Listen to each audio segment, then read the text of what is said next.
의지하여 지체를 사랑하는 마음으로 아버지 이 자리에 모인 줄로 압니다.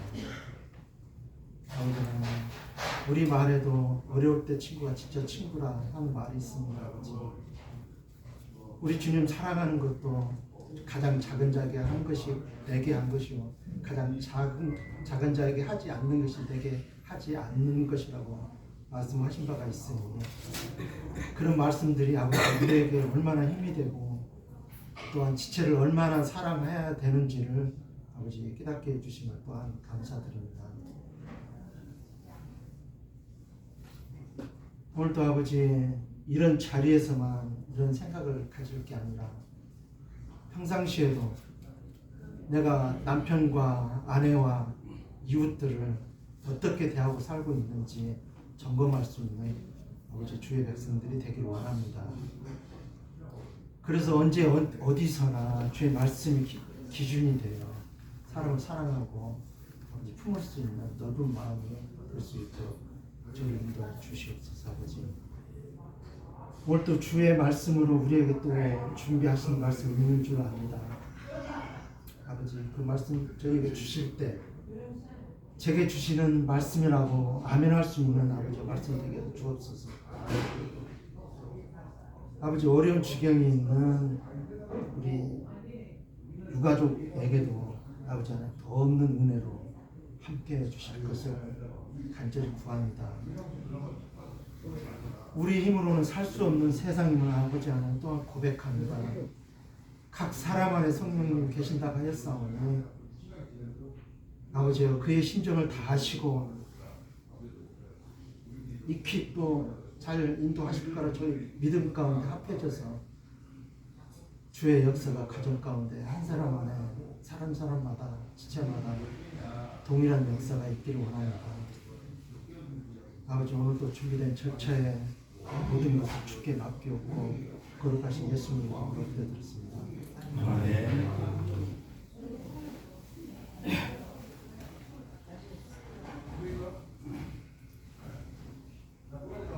이제 곧 있을 입강식 1시 입강식이 있는데 그에 앞서서 이제 드리는 장례 예배죠. 어제 가족 예배로 1호 예배 드렸고 입감식은 고인의 얼굴을 이제 마지막으로 이제 가족들과 형제들이 이렇게 대면하고 입관하는 예식을 갖게 됩니다.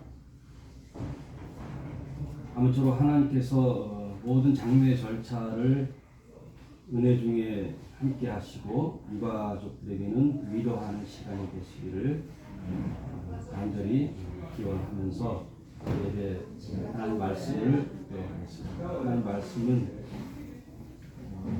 요한복음 14장 1절로 3절로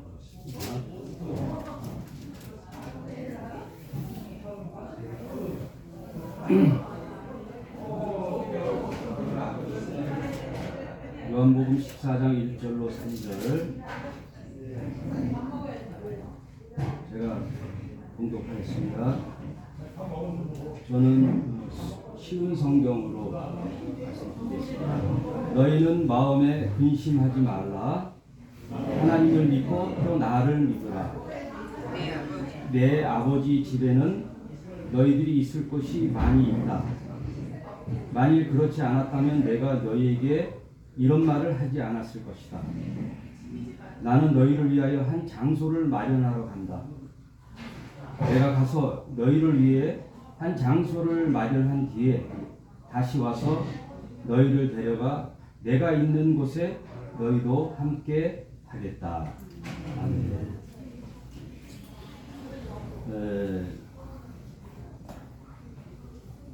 보통 우리가 신자라고 한다면은 그 전제가 성경을 믿는 거죠. 성경을 믿을 때 이제 신자라고 하는데, 그럼 성경이 무슨 내용을 믿는 것이 신자인가? 제가 말씀을 준비하면서 생각해 봤는데, 그래서 성경을 구약이라고 하고 신약이라고 하죠. 그럴 때 그 약은 이제 약속을 믿는 거죠. 성경에 기록된 하나님의 말씀과 오늘 본문에도 있었던 예수님의 약속을 믿는 것이 신자라고 할 수가 있겠습니다. 그럼 그 내용이 무엇에 대한 약속인가 한번 짧은 시간에 생각해 보겠습니다. 첫째로 오늘 본문의 요한복음 14장은 어떻게 보면 예수님의 유언이라고 할 수 있죠. 14, 15, 16장에 이르러 마지막으로 제자들에게 당부하는 유언과 같은 말씀을 하시고 요한복음 17장은 여러분도 다 아시다시피 17장 전체가 주님의 기도죠. 저는 그 대제사장의 기도라고도 하고 아버지께 독대하면서 깊은 예수님의 기도 전체가 17장에 기록되어 있습니다. 혹시 그걸 다 암송하신 분은 여기 계신가요? 저희 어머니는 권사님이신데 올해 나이 96세신데 요한복음 17장 전체를 다 암송하세요.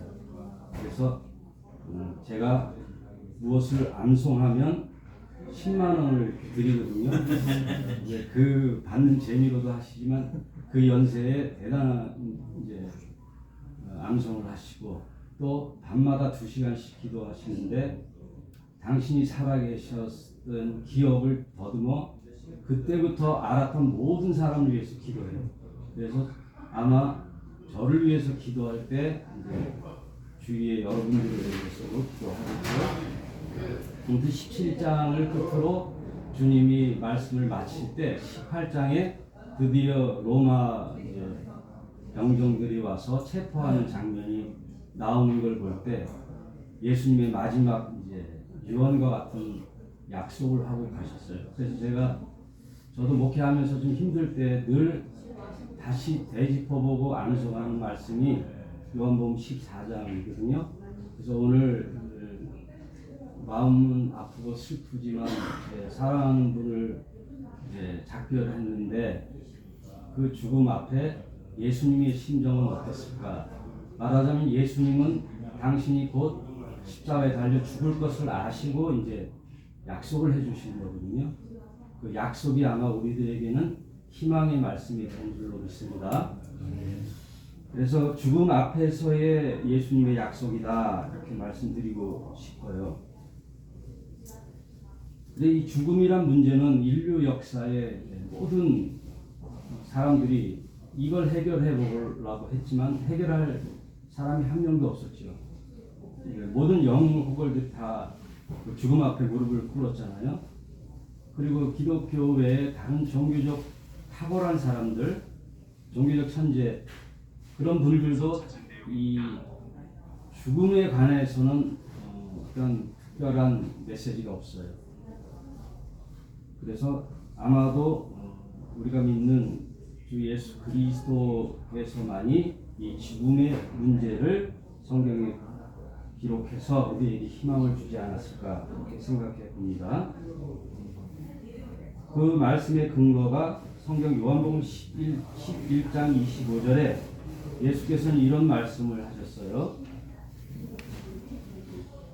나는 부활이요 생명이니 죽어도 살겠고 라고 말씀하셨는데 제가 좀 원어 공부를 좀 했어요. 그래서 이 말씀을 원전으로 표현하다 보면은 약간 이 뉘앙스가 달라요. 그러니까 나는 부활이요 생명이니 죽어도 살겠고 보다도 죽어야 살겠고 표현하면 딱 다가와요. 그래서 예수님도 이 죽음의 문제를 죽은 사람으로 부셨는데 죽어도 살겠고가 아니라 반드시 전제가 죽어야 돼요. 죽어야 되는데 주님께서 죽는 것이 곧 사는 것이다. 왜? 당신은 부활이시기 때문에 죽어야 살겠고 또 다음의 말씀이 그러면 살아서 믿는 자는 영원히 죽지 않는 영생의 삶을 살게 될 것이다 라고 약속해 주셨어요. 살아서 믿는다는 뜻은 그는 무엇인가? 죽어야 살겠고는 예수님이 사람의 모습으로 왔기 때문에 인간을 계속해서 죽는 십자가의 죽음을 뜻하는 것이고, 살아서 믿는다는 것은 이제 우리 신자의 몫이고, 예수와 연합하여 죽은 자는 반드시 거듭나는 삶을 여러분 체험하셔야 됩니다. 땅의 존재로서의 삶이 아니라 이거는 모든 율법을 탁월하게 능통한 니고데모도 이걸 이해하지 못했죠. 너 다시 거듭나라 했더니 어머니 모태로 다시 들어가야 됩니까 하듯 이 세상 모든 사람들은 그런 말씀들을 육체적으로 해석하죠. 영적인 이해를 못하는 거죠. 그러니까 여기서 말씀하시는 것은 살아서 믿는 자라는 것은 여러분이 이제 중생의 체험을 하셔야 돼요. 거듭남의 삶을 말씀해 주시는데, 이것은 내 신의 아들의 모습으로 말씀하시는 거죠. 그러니까 두 가지 영역이죠. 하나는 인간의 모습으로 오신, 죄는 없으나 죄의 모습으로 오신 예수님이 십자가에 달려 죽는, 근데 내가 혼자 죽는 게 아니라 너도 나랑 같이 죽는 거야. 함께 죽어야 함께 살아. 그 말씀이고, 그것을 믿는 우리는 다시 거듭나야 믿고 살아서 영생을 누리는 그런 삶을 약속해 준 걸로 저는 해석하고 있습니다. 그래서 우리에게 다시 살 수 있는 부활의 생명을 약속하고 가셨다. 그것을 믿는 것이 우리 신자라고 믿습니다. 두 번째, 그러면 그 약속을 믿는다는 것은 또 오늘 본문의 말씀은 장소적 개념을 또 약속하시죠. 이 문제는 아마 기독교의 많은 부분이 이제 토론도 많이 하고 지금도 해결하지 못한 부분이죠. 여러분도 여기서도 좀 달릴 수도 있겠죠. 장소적 개념. 근데 성경 원전이나 말씀을 보면 반드시 장소를 했어요. 그래서 제가 다른 말씀, 개혁 성경을 주로 읽는데 어제 한번 쉬운 성경을 제가 살펴봤더니 더 쉬워요. 그러니까 말씀이 어렵게 하는 자들은 대체로 목사님들이 유학을 갔다 오시는 거예요. 공부를 많이 했죠. 돈을 많이 써서 해외 유학을 했으니까 어떻게 해야 돼요? 써먹어야 되잖아요. 그러니까 말씀을 어렵게 만드는 거야. 그러니까 대체로 어렵게 하시는 분들 보면은 좀 속내가 보이죠. 말씀이 굉장히 쉬워요. 그리고 하나님은 그 말씀을 자녀들에게 줄 때 어려운 말을, 사실 어려운 말은 몰라도 되는 부분들이 많아요. 그러니까 가장 알아야 될 일은 쉽게 얘기하셨어요. 그래서 본문을 보면은 뭐라고 약속하셨냐면, 내가 너희를 위하여 근심도 말고 두려워도 말라. 하나님 믿고 또 나도 믿어. 그런데 그 믿음의 근거는 또 어떻게 하느냐? 내가 가서 처소를 예비한다 그랬어요. 개혁 성경이 처소로 나오는데 여기는 보니까 한 장소를 예비하러 간다. 장소가 나와요. 그리고 영어 성경에는 맨션으로 나와요. 맨션 하면 또 다가오는 말이 있죠. 여기 다 이제 나이가 이제 별로 왔으니까. 분노하라니, 맨션이 뭐죠? 아파트죠. 예, 유명한 아파트. 예전에 맨션 아파트 있죠. 와우 맨션 아파트가 와르르 불어졌는데, 그 맨션이라고 생각하는 그 장소적 개념이거든요. 그래서 이거 가지고 이제 많이 토론이 되는데, 저는 장소적 개념도 믿어요. 그 장소를 예비하러 가시는데 그 장소는 뭐냐? 아버지 집이거든요. 아버지의 집을 예배하러 가는데 그 아버지의 집은 거할 곳이 많도다. 내가 가서 너희를 위하여 한 장소를 마련하기 위해 뒤에 다시 와서 너희를 데려가 내가 있는 곳에 너희도 있게 하겠다. 이게 엄청난 우리에게 이제 희망을 주는 거예요. 오늘 우리 고 박재현 성도님과의 슬픈 죽음의 작별도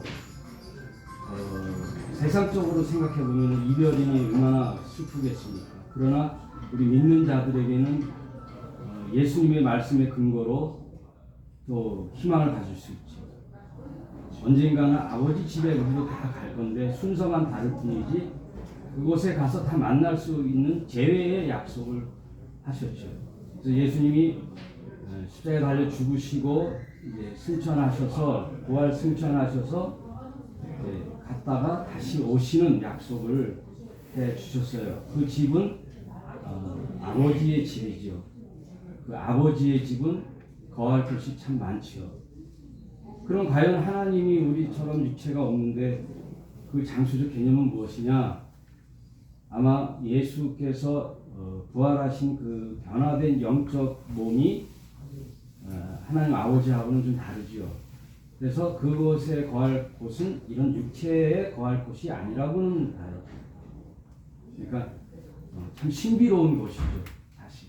근데 이것을 요한계시록 21장에도 그 아버지 집을 어떻게 표현했느냐 그 말씀을 잠깐 살펴보고 약속에 대한 정리를 해보겠습니다. 어제도 이제 살펴본 이야기인데 요한계시록 21장 1절 그 후 나는 새 하늘과 새 땅을 보았습니다. 전에 있던 하늘과 땅은 사라지고 바다도 없어졌습니다. 그러니까 없어진다는 거예요. 지금 있는 모든 천지는 없어져요. 뭐가 또 있느냐? 새 하늘과 새 땅이라는 거예요. 그리고 거룩한 성 새 예루살렘이 하나님 계신 하늘로부터 내려오는 것을 보았습니다. 나는 마치 신랑을 위하여 단장한 신부의 모습을 보는 듯 했습니다.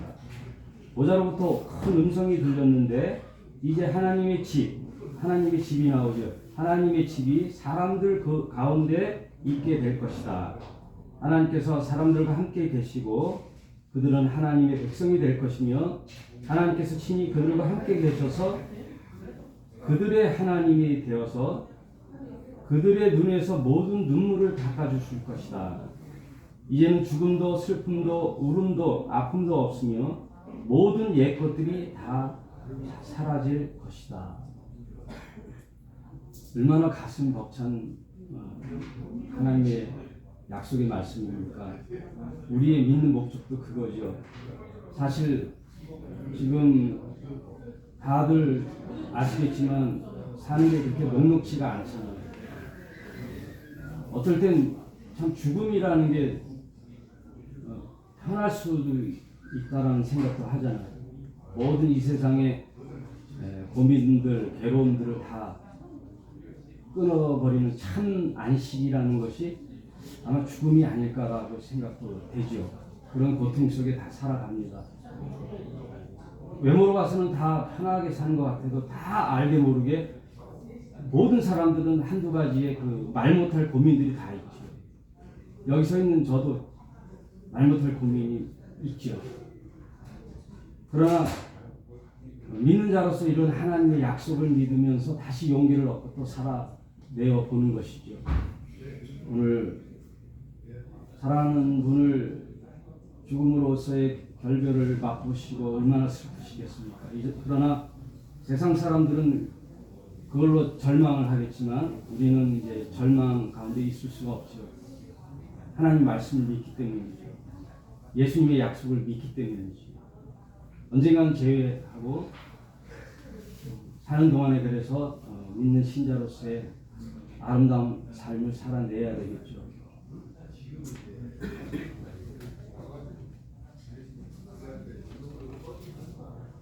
저는 20년 동안 설교를 거의 원고 설교를 해가지고 읽으면서 이렇게 원고를 보면서 설교를 하는데 왜냐하면 안 보면 다른 데로 흘러요.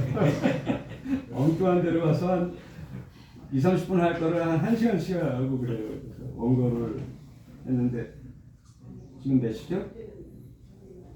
50분이요. 네, 10분만 하고 이제 마치도록 하겠습니다. 약속이 30분 하기로 했으니까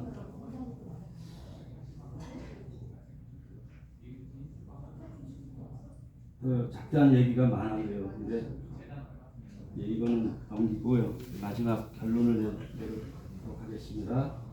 지금은 이제 고인이 되신 그 이어령 박사님 선생님 아시죠? 네. 그분이 이런 말씀을 했어요. 지금 장례식이지만 살아있는 자들에 대한 메시지를 전해야 되니까 그분은 기독교 예수에 대해서 되게 좋은 인상을 갖고 있어요. 그래서 예수는 좋다 그래. 근데 누가 싫으냐? 예수 믿는 사람이 싫대요. 예수의 말씀은 좋고 예수님은 좋은데 믿는 사람은 싫다. 그리고 예수님은 믿겠는데 예수 믿는 자의 약속은 못 믿겠다. 근데 결국은 이분들 딸이 목사님이잖아요. 여자 목사님인데 그분의 마지막 모습을 보고 이제 회심하시고 결국 믿고 돌아가시는데 이 말씀에서 주는 이제 교훈이 있죠. 저와 여러분 다 믿는다고 하지만 여기서 있는 목사도 여러분 자신 믿지 마세요. 그리고 뭘 믿어야 되냐면 예수님을 믿어야 돼요. 예수님의 말씀만을 믿으셔야 돼요. 사람들을 믿지 말고 목사들에게 맹종했더니 종교인이 돼버려요. 그걸 우리는 많이 경험했잖아요. 그래서 특별히 작은 자에 모이신 분들은 그 아픔이 있어서 이렇게 정말 새로운 대안의 교회를 만들고자 해서 모이신 거잖아요. 그러니 여러분 좀 더 주위의 교회나 믿는 사람을 보지 마시고 성경 속에 예수님의 말씀을 꼭 믿으시기 바랍니다. 예수님만이 제가 경험한 바로 보면은 예수님 외에 믿을 분이 없어요. 믿을 존재가 없어요. 예수님이 되신 게 너무 다행스럽고 예수님이 주신 이 성경이 있다는 게 너무 위안이 돼요. 그래서 저는 한 10년 전부터 완전히 교회의 틀을 깨서 정말 예수님이 원하는 교회를 만들어 보고자 마지막 건물 교회도 정리하고 이제 집으로 들어갔어요. 그래서 가정교회를 하고 모이는 것도 한 달에 한 번 모이고 오늘도 11시에 모이는 약속이 있지만 사실 상황이 달라지면 또 다르게 할 수가 있어요. 뭐에 얽매이지 않는 거예요. 그래서 여러분 자유하셔야 돼요. 자유하셔요. 그래서 예수님이 당부한 마지막 말씀이 수고하고 무거운 짐진 자들아 다 내게로 와라. 내가 너희를 쉬게 하리라 했어요. 근데 교회 같은 목사님은 더 힘들게 하잖아요. 그래서 어느 교회 가든 전도지에 보면 수고하고 무거운 짐진 자들아 다 전도지에 써 있잖아요. 그러면 저는 목사인데 짓궂게 그 집사님들에게 물어봐요. 수고하고 짐진 자들아 하는데 무슨 짐이에요? 그러면 가만히 쳐다보다가 말을 못해요. 아, 수고하고 무거운 짐을 진 자로 다 내게로 오라 했는데 그 짐이 뭔지를 알아야 되죠. 혹시 여기 계신 분들 중에 그 짐이 뭔지 아실까요? 네? 돈, 화폐. 어떻게 어렵게 말을 해.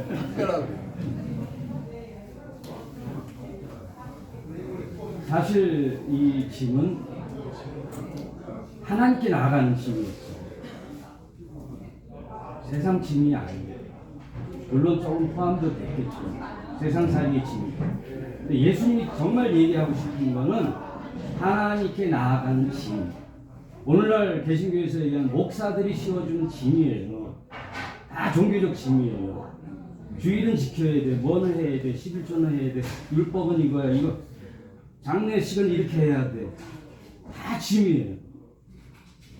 그 마지막을 예수께서는 모든 걸로부터 자유하라. 있죠? 그 자유 안에 이제 마음껏 사랑하며 지낼 거라. 마지막 당부를 하고 가셨습니다. 오늘 말씀을 맺겠습니다. 여러분, 좀 서툴게 지냈어도 여러분 오늘 윤정 씨와 함께 지내시면서 많은 위로해 주시고 지금뿐만 아니라 앞으로 살아가면서도 좋은 친구가 되어 주시고 또 남은 자로서의 우리 신자로서의 마땅한 삶을 그동안의 종교적 짐으로 애를 많이 썼다면 그 에너지를 많이 썼다면 앞으로는 사랑하는 데 많이 쓰시는 저와 여러분 되시기를 주님의 이름으로 축원드립니다.